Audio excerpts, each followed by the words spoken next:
I hope you all are fine. Let's start with today's session. Just a second, please. Just a second.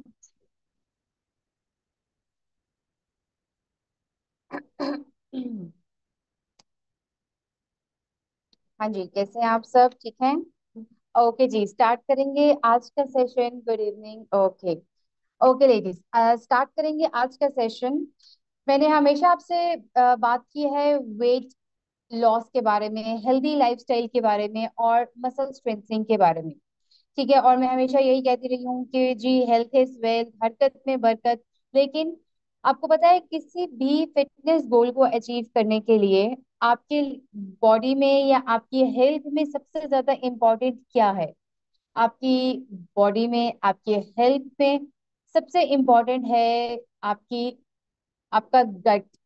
That means कि आपका gastro intestinal tract. ठीक है, आज का ये topic रखने का रीजन ये इसलिए जरूरी था क्योंकि आपके बहुत सारे इश्यूज का जो हल है इसके अंदर मिल जाता है अगर आपका गैस्ट्रो इंटेस्टाइनल ट्रैक्ट हेल्दी है तो। कैसे हेल्दी हो सकता है, क्या रीजंस होते हैं कि इसमें डिस्टरबेंस हो जाती है, और किस तरह से हम इसको 100% लेकर चल सकते हैं कि ये हमारे मेटाबॉलिज्म में, हमारे हमारे मेटाबॉलिक रेट में, हमारे मसल स्ट्रेंथनिंग में, हमारी डाइजेशन में, सब कुछ में किस तरह से ये इफेक्ट करता है। आज मैं बात करूंगी इसी चीज के बारे में। ठीक हो गया? अच्छा। अब बेसिकली सबसे अंडररेटेड प्रोडक्ट ऑर्गन समझा जाता है ये हमारी बॉडी में। ठीक है, इसमें क्यों? क्योंकि हमें इसकी इम्पोर्टेंस का, इसके जो भी इसके वर्किंग है उसकी इम्पोर्टेंस का तब तक पता नहीं चलता जब तक इसमें इश्यूज बहुत ज्यादा ना हो। छोटे मोटे इश्यूज को हम बहुत इजीली इसको इग्नोर कर देते हैं। हम जब समझते हैं कि जी ये जी कोई चीज खा ली है उसकी वजह से हो गया, या कुछ हमने मतलब कुछ गैप दे दिया अपने फूड में तो इस वजह से हो गया। लेकिन वो तब हमें होता है कि जब हम काफी देर तक अपने इस इश्यू को इग्नोर करते रहते हैं। आप कह लो, ठीक है, कि हम इसको इग्नोर करते रहेंगे कि जी हमें नहीं पता चलेगा कि किस तरह से ये चीज हमारी वेट लॉस जर्नी पे या हमारे मेटाबॉलिक रेट पे इफेक्ट कर रही है। बिकॉज हर चीज का जो भी रिजल्ट है वो तभी मिलेगा जब हमारी डाइजेशन अच्छी होगी। तो gut health means digestion. gut health means हमारा digestion process of breaking down the food, of absorbing the nutrients and of removing waste products from our body। ठीक है, अब इन तीनों में से एक भी चीज अच्छी ना हो, यानी ब्रेक डाउन अच्छी ना हो, या फूड एब्जॉर्ब नहीं हो रहा, या वेस्ट मटेरियल रिमूव नहीं हो रहा बॉडी से, तो that will result in poor gut health. ठीक है, अब अगर हम डाइजेशन की बात करें बहुत डिटेल में, नहीं तो जस्ट 2 to 3 सेंटेंसेस में मैं आपको ये गाइड कर देती हूँ कि गट आपके गैस्ट्रो इंटेस्टाइनल ट्रैक्ट में आता क्या क्या है। It's simply your mouth, your stomach, उसके बाद आपका large intestine and small intestine. ये 4 ही चीजें हैं, ऑर्गन्स हैं जो कि आपके इस चीज में इम्प्रूव करती, आपके मैटर करती है, और आपके प्राइम फंक्शन होते हैं इस चीज को, प्राइम ऑर्गन्स होते हैं इन चीज को फंक्शन करने के लिए। ठीक है, और अगर ये चीज आपकी बिल्कुल टू द पॉइंट आपकी वर्किंग कर रही है, 100% वर्किंग कर रही है, 95% वर्किंग कर रही है, तो इससे ना सिर्फ आपकी वेट लॉस जर्नी बेहतर होगी बल्कि आपकी इम्यूनिटी बेहतर होगी। ठीक है, और अगर आपकी इम्यूनिटी को टिक लग गया कि ये ठीक है, ये वर्किंग पोजीशन में है, तो आपके कंसीविंग इश्यूज, आपके हार्मोनल इश्यूज, आपके डाइजेशन इश्यूज, आपके यूरिनरी इश्यूज, हर तरह के इश्यूज आपके यहाँ पर सेटल डाउन होना शुरू हो जाएंगे। इम्यूनिटी बेहतर है ना, डाइजेशन बेहतर है, तो आपके सभी चीजों के सीधी हो जाते हैं मामला। जरूरी नहीं होता है कि जी फिर आपके कोई भी हार्मोनल बैलेंस डिस्टर्बेंस वगैरह आपको तंग करने। लेकिन हाँ, जैसे इसकी डिटेरियोरेशन थोड़ी स्लो है, इसकी हेल्थ पे वापस आना भी थोड़ा स्लो ही होता है। ठीक है। अच्छा, अब अगर मैं बात करूं कि बेसिकली आपकी गट में है क्या क्या, आपके इंटेस्टाइन्स में है क्या क्या। तो इसमें सिंपल एंड इजी जबान में बताती हूँ that we have trillions of bacterias in our large intestine and small intestine. ठीक ठीक है। अब बैक्टीरिया से परेशान नहीं होना कि जी बैक्टीरिया ऑलरेडी है। अब यहाँ पे दो तरह के bacteria, one is good bacteria and one is bad bacteria.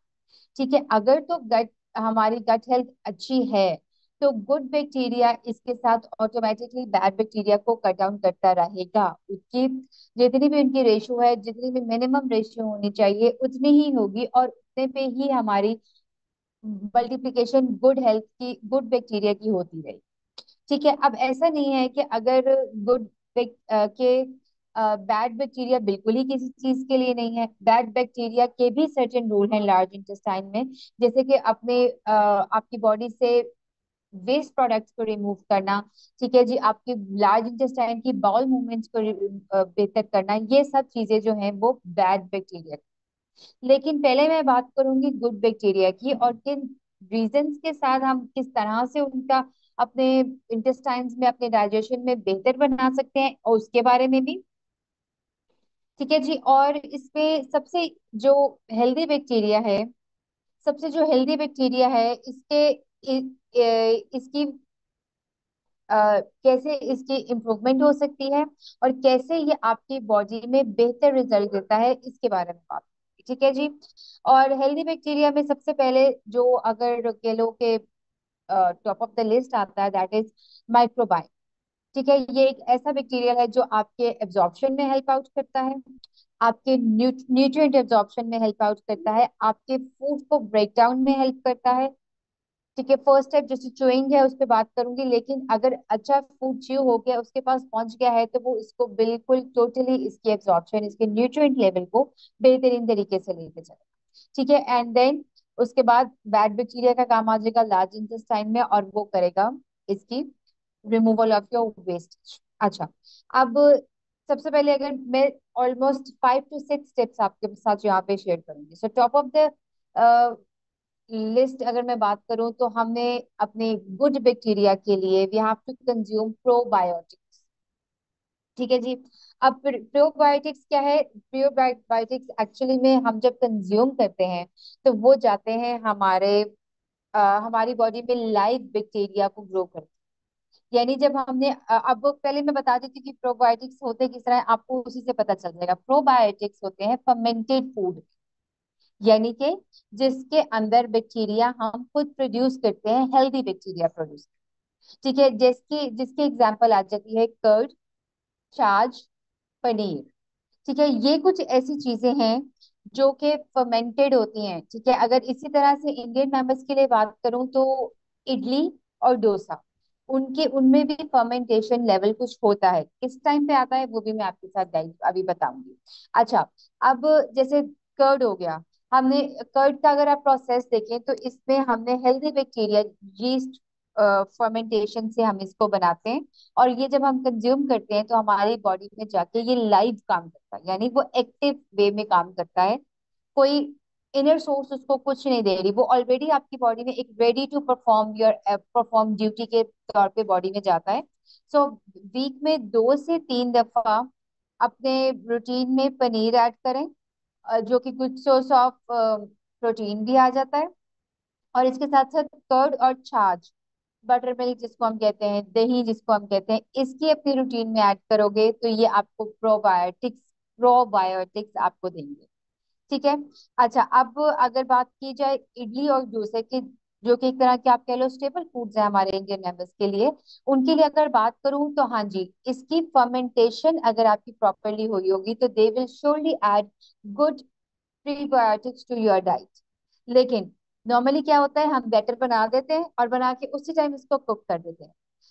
Mostly मैं यही रिकमेंड करती हूँ कि अगर आपने इसका बेनिफिट ज्यादा लेना है, तो आपने इसको बना के बैटर को फॉर एटलीस्ट 1 आवर, एटलीस्ट बोल रही हूँ 1 आवर के लिए रखो। 2 to 3 आवर्स रखोगे तो वो तो बेहतरीन हो जाएगा।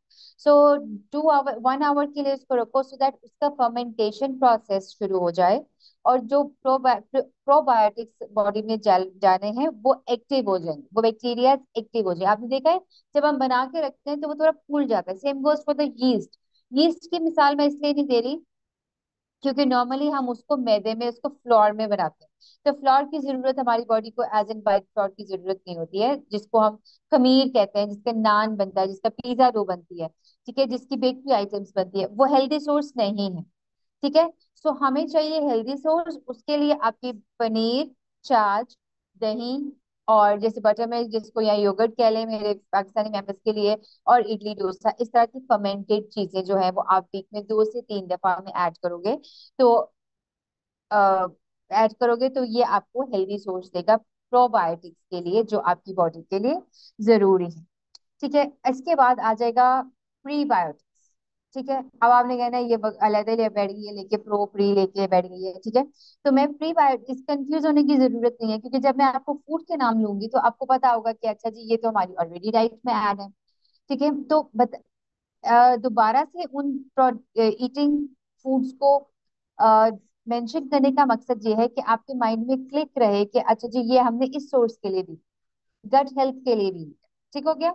तो प्रीबायोटिक्स के लिए अगर मैं बताऊं कि जैसे मैंने बताया कि प्रोबायोटिक्स जो है वो लाइव आपकी बॉडी में बैक्टीरिया लेके जा रहा है। ठीक है। अब जो प्रीबायोटिक है वो गुड बैक्टीरिया जो ऑलरेडी आपकी बॉडी में होता है। ठीक है। मैं कोशिश कर रही हूँ कि मैं इजी लैंग्वेज में बात करूँ आपके साथ, लेकिन ये है कि एक दो चीजें हैं जो अगर मतलब थोड़ी सी अगर आप अपने सेंस रखते हो अपनी वेट लॉस जर्नी के लिए तो आपको आइडिया हो जाता है। तो जो प्रीबायोटिक्स हैं वो जो गुड बैक्टीरिया ऑलरेडी मैंने आपको बताया है माइक्रोबायोम हमारी बॉडी में ऑलरेडी होते हैं, उनको करता है मल्टीप्लाई। ठीक है। सो ये जो है इनकी जो रेडी सोर्स आपको मिलेगी वो बहुत इजीली मिल जाएगी। आपकी डाइजेस्टिव हेल्थ में बेहतरी करता है, आपकी मेटाबॉलिक हेल्थ में भी बेहतरी करता है।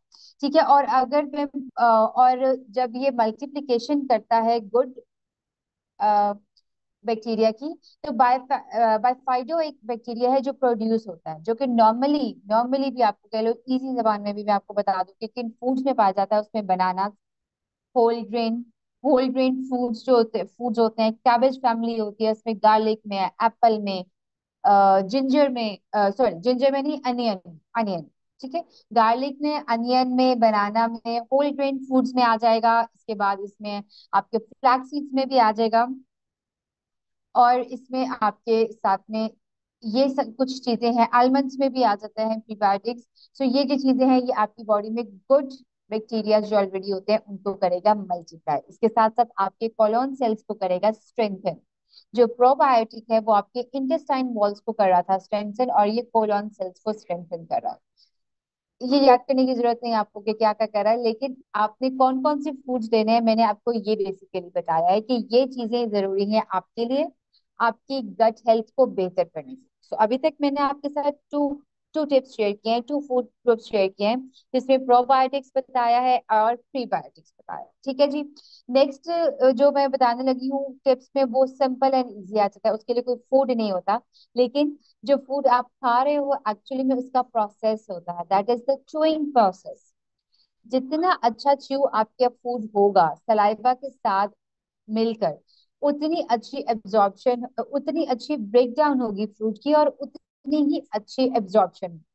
अगर एब्जॉर्प्शन अच्छी नहीं होगी, अगर ब्रेक डाउन अच्छा नहीं हुआ है हमारे फूड का, तो फिर वो बेशक आपने कितना भी हेल्दी फूड लिया हो वो एब्जॉर्ब नहीं होगा। अगर ब्रेक डाउन अच्छा नहीं होगा, अगर फूड का कहते हैं ना टूटना बेहतर नहीं होगा, तो वो डिजोल्व, उसकी एब्जॉर्प्शन अच्छी नहीं होगी, इन द एंड वो सॉलिड फॉर्म में रह जाएगा, और वो जितना अच्छा भी आपकी बॉडी में न्यूट्रिएंट दे रहा है वो वेस्ट मटेरियल के थ्रू बॉडी से किक आउट।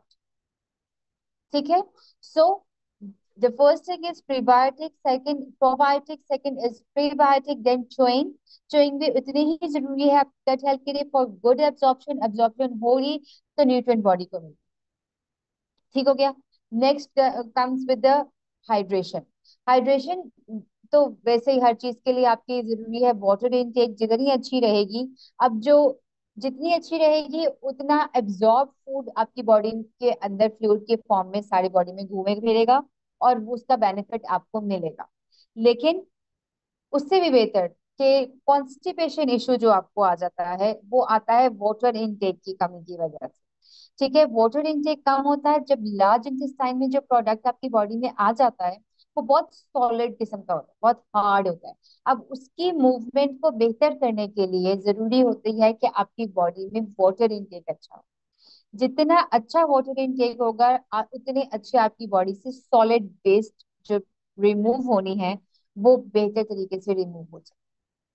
ठीक है। सो क्योंकि water act as a lubricant, ठीक है, आपके स्मॉल इंटेस्टाइन में भी। क्यों? क्योंकि उसने बॉडी में एब्जॉर्प्शन देनी है, पूरी बॉडी में एनर्जी देनी है, और वो कैसे होगी? ब्लड के थ्रू और वाटर के थ्रू। और इसी तरह से लार्ज इंटेस्टाइन में जहाँ पे वेस्ट निकलेगा बॉडी से सारा बाहर, तो किसके थ्रू होगी? वाटर के थ्रू। ठीक है। सो ये इजी काम हो गया आपके लिए कि आपने किस तरह से वाटर की, क्यों वाटर की इंपॉर्टेंस है, इसीलिए। अगर च्युइंग अच्छी नहीं होगी तो आपको एसिड रिफ्लक्सेस जैसे इश्यूज आएंगे, आपको गैस ब्लॉटिंग जैसे इश्यूज आएंगे, आपको बर्ब्स का इश्यू रहेगा।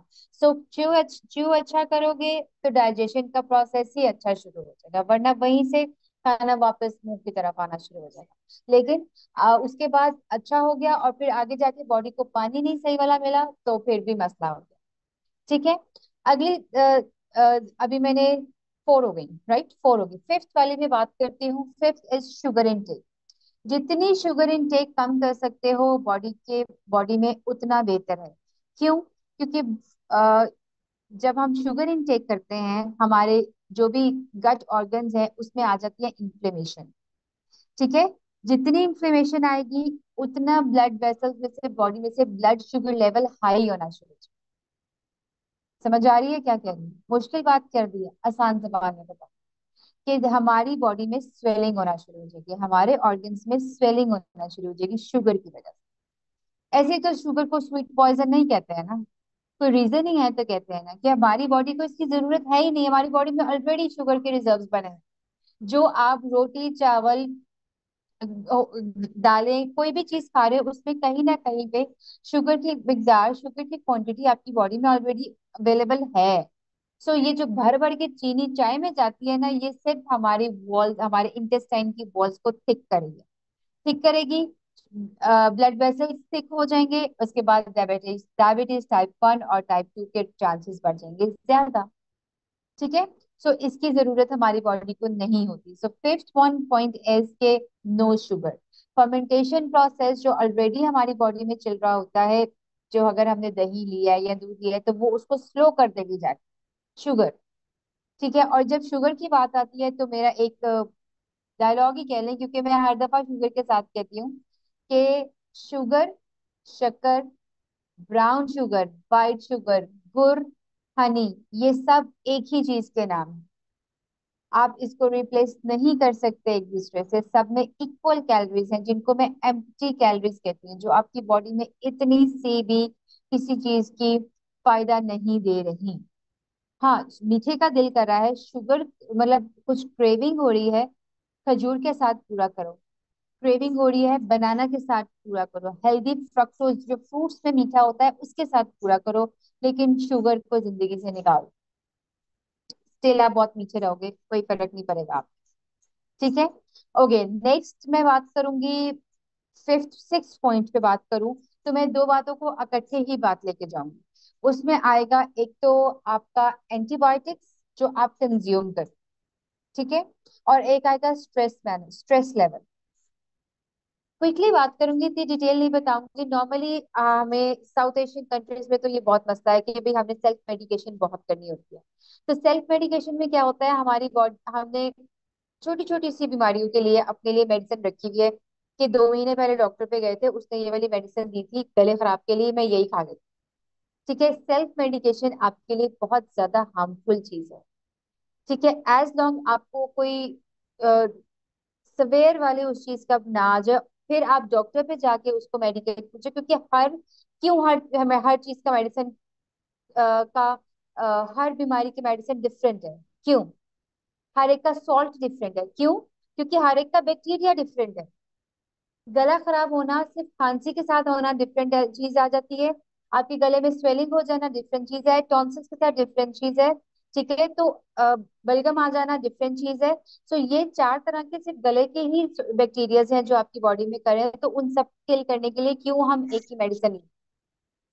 they all have different they all have different bacteria to kill them. ठीक है। सो और हम क्या करते हैं, हम एक ही मेडिसिन खा के बैठ जाते हैं।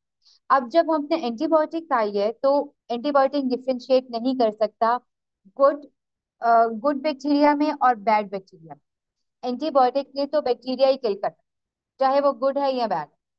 और एक स्टडी के अकॉर्डिंगली कुछ मेडिसिन ऐसी थी जिनके साइड इफेक्ट 6 मंथ्स तक आपकी बॉडी में रहे, यानी वो 6 महीनों तक गुड बैक्टीरिया को किल करते ही रहे। सो कोशिश करें ये जो वायरल इश्यूज आपके साथ आते हैं पहले तो बचने की कोशिश करें, नहीं तो फिर अगर ये छोटे मोटे होते हैं तो होम रेमेडीज से कोशिश करो, ठीक है। नहीं तो फिर आइसोलेट हो जाओ और फिर अपनी हेल्थ पे डाइट पे कोशिश करो। फिर नहीं हो रहा तो एक मैं आपके साथ टिप शेयर कर रही हूँ जो कि आप 12 मंथ्स भी कंटिन्यू रखोगे ना तो आपका कभी ये छोटे छोटे वायरल इश्यूज नहीं होंगे। और उस पर सिंपल और इजी टिप आ जाता है आपकी गट हेल्थ के लिए भी बताती हूँ ये सिंपल। आपने गर्म पानी के गार्गल्स करने हैं, आपने गरारे करने हैं, इसको अपनी रूटीन में बना लो। जैसे आप ब्रश करने रात को सोते हो उठते हो ना, सोने से पहले करते हो ना, और 1 गिलास पानी के, नमक भी ना डालो कुछ भी ना डालो, सिर्फ उसके गर्म पानी के गरारे कर लो आप। 12 महीने वायरल इन्फेक्शन, ये जो गर्मी आ रही है तो फैल जाता है, सर्दी आ रही है तो फैल जाता है, बरसात आ रही है तो फैल जाता है, पोलन एलर्जी हो जाती है, इन सब से आप बच जाओ। ठीक हो गया। सो मैं इसके बारे में आपको बता रही हूँ कि मैं अभी आपकी सभी क्यूरीज का आंसर करूंगी एंड पे, ठीक है। अभी पहले भी मैसेजेस आए हुए हैं, मैं उनको बाद में देखती हूँ। सो आपने क्या करना है, ये सिर्फ गरारों की आदत डाल लो अपने लिए, जिंदगी में इससे मेडिसिन खत्म हो जाए। ठीक है। तो एंटीबायोटिक्स आपकी बॉडी में डिफरेंशिएट नहीं करता कि ये अच्छा है ये बुरे है, तो इसने जस्ट किल करना ही करना है। ठीक है। एंड लास्ट थिंग जिसके बारे में मैं बात करूंगी, that is the stress management. ठीक है। जब भी आपको किसी चीज की टेंशन है, जो स्ट्रेस है, उसका डायरेक्ट लिंक आपके ब्रेन के साथ जाएगा। ठीक है। ब्रेन को सिग्नल मिलेगा ये परेशान है, अब उसने ऐसे हॉर्मोन्स, कॉर्टिसोल लेवल हाई हो जाएगा, ऐसे हॉर्मोन्स प्रोड्यूस करने लगते जाने हैं जिसने जो ऑलरेडी फूड हमारे स्टमक में है उसकी डाइजेशन उसकी डाइजेशन पर थोड़ा सा मसला करेगा। और मोर ओवर ऑपोजिट भी हो सकता है, या तो भूख बिल्कुल ही मार देगा फिर भी डाइजेशन में मसला, या बिंज ईटिंग की तरफ ले जाएगा फिर भी मसला। सो स्ट्रेस आपको मैनेज करनी है अपने, मुझे पता है ये हमारे बस में नहीं होता, लेडीज के तो बिल्कुल बस में नहीं होता, टेंशन हो गई है तब हो गई है क्या करें। लेकिन उसको किसी भी तरह से अपने फूड के साथ रिलेट ना करें। कहने का मकसद सिर्फ ये है कि उसको फूड के साथ, बिंज ईटिंग के साथ रिलेट ना, क्योंकि वो डायरेक्टली लिंक है आपके स्टमक के साथ, आपके डाइजेशन प्रोसेस के साथ, and it will going to make problems for your gut issues. ठीक है। सो ये मैंने आपके साथ गट हेल्थ के बारे में बात की, जैसे हमने ब्लॉटिंग कॉन्स्टिपेशन की एक सीरीज चलाई थी उसी के कंटिन्यूएशन में ये है। कुछ मिस हो रहा है तो यूट्यूब चैनल पर इसकी रिकॉर्डिंग तो आ जाएगी। Before ending the session and before taking your queries, मैं आपके साथ दो ऐसी ड्रिंक्स आज शेयर कर रही हूँ जो कि आपकी गट हेल्थ के लिए ऑलवेज एंड ऑलवेज बेनिफिशियल रहेंगी। जो मर्जी हेल्थ कंडीशन आपके साथ होगी ये आपकी बॉडी को रिजल्ट देगी ही देगी। ठीक है। अभी तो मैं बहुत स्लोली बताने लगी हूँ, इसके बाद यूट्यूब पे भी आ जाएगी, कोशिश करेंगे कि इसकी रेसिपी हम ग्रुप में वैसे भी बना के शेयर कर दें सो दैट ये आपके लिए इजी हो जाए। ठीक है। 2 recipes for improving your gut health. ठीक है। Number 1 is cucumber cooler. अच्छा नाम बता रही हूँ इसका, क्यूकम्बर कूलर है। इसमें क्या आएगा, सबसे पहले हमने 1 क्यूकम्बर लिया है, उसमें 2 इंच हमने ऐड किया है अपना जिंजर पीस। ठीक है। 1 cucumber, 2 inch ginger piece and half teaspoon या पिंच ऑफ सॉल्ट इसमें ऐड करेंगे, इसको करना है ब्लेंड। जब इसको ब्लेंड किया तो you will add 1 teaspoon of chia seeds in it. इसको मिक्स करके just put it aside for 3 to 5 minutes. ठीक है। इसको साइड पे रखा, चिया सीड्स को थोड़ा सा फर्मेंट होने देना, थोड़ा सा फूलने देने के लिए। And now add half tea spoon of lemon and just consume it. ये आपकी बॉडी में से हर टॉक्सिसिटी को रिमूव कर देगा। आपकी बॉडी, आप समझ लें कि आपके इंटेस्टाइन की वॉल्स को टोटली उसने क्लीन कर दिया है for better absorption of your nutrients. ठीक है।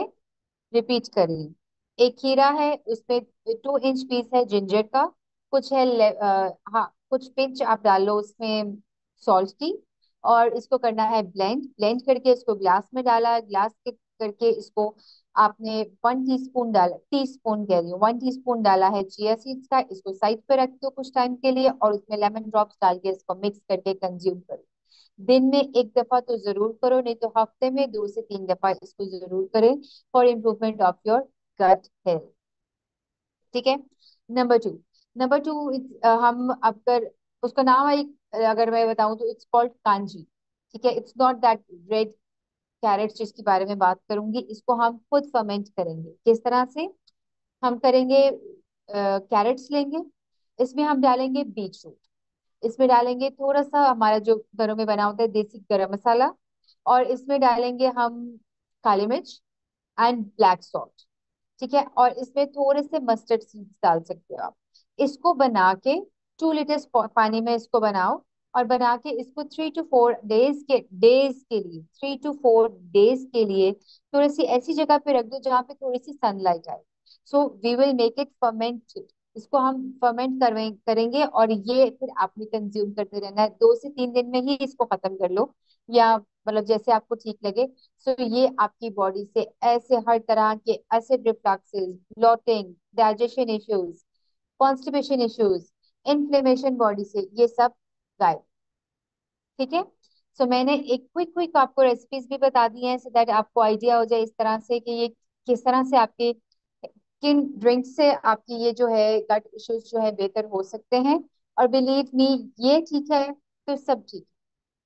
जैसे कहते हैं ना, हार्ट हार्ट ठीक है तो सब ठीक है, इस तरह से ये आपके डाइजेशन इश्यूज ठीक हैं, तो क्या वेट स्टक का मामला, क्या मसल मसल ग्रोथ का, इम्यूनिटी का मामला, क्या मसल्स का मामला, सब खत्म हो जाए। ठीक है। सो मैंने बहुत इजी लैंग्वेज में कोशिश किया है आपके साथ कि मैं आपको बता सकूं कि किस तरह से गट हेल्थ आपकी प्रॉब्लम्स कर सकती है। ब्लैक वाले, ब्लैक वाले यूज करें। ठीक है। ओके। अभी हम लेंगे कुछ क्वेश्चंस। ऑलरेडी जिनके क्वेरीज आई हुई थी उनके बारे में थोड़ी सी मैं डिटेल में करती हूँ। Still if you have any query आप प्लीज हैंड रेज करें, मैं आपको बताती हूँ।